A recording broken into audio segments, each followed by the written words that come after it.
তো বন্ধুরা, আমার এই পাখিগুলা আমি অনেক টাকা খরচ করে কিনছি, কিন্তু তারপরও হাজারো কাস্টমারকে পাখিগুলা কিনছি, কিন্তু যখন এদেরকে দেখি কিংবা এদের পাশে বসে আমার মনটা ভালো হয়ে যায়। দেখেন কত সুন্দর, কি সুন্দর সুন্দর কালার, সবাই এক সিরিয়ালে বসে আছে। এই একজন গাছ আলটিছে, ও একজন খাঁচার ভিতরে বসে আছে, এই একটা ডিম নিয়ে বসে আছে, এই যে আমার কাকাতুয়া এই ককাটেল দুইটা বসে আছে, তারপরে ওই আর একজন ডিম নিয়ে বসে আছে। এদের কাছে যখন আসি আমার কাছে খুব ভালো লাগে।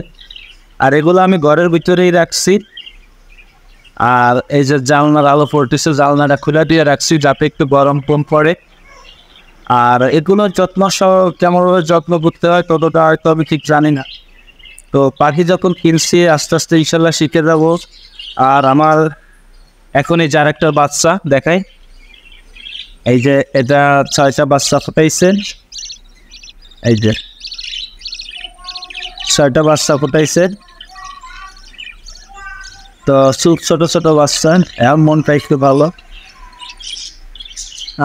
এরা সবাই ডিম নিয়ে বসে আছে। তো আলহামদুলিল্লাহ এখন আমি মনটা খুব ভালো রাখছে আমার।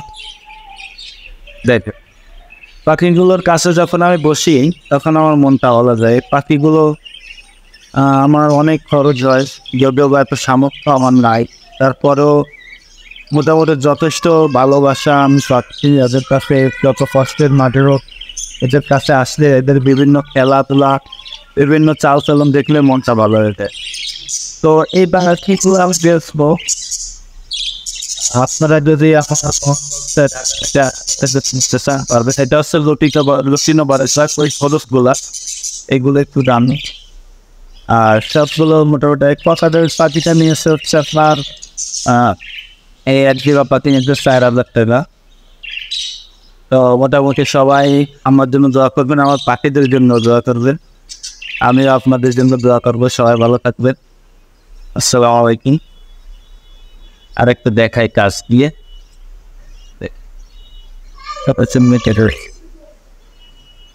আমার ক্যামেরাটা তো ততটা ভালো না, এই জন্য এতটা স্পষ্ট হচ্ছে না।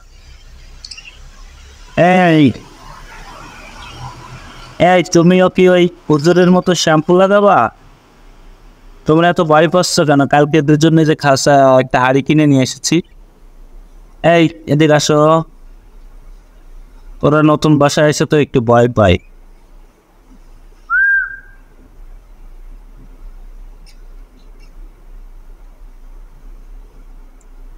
Awesome.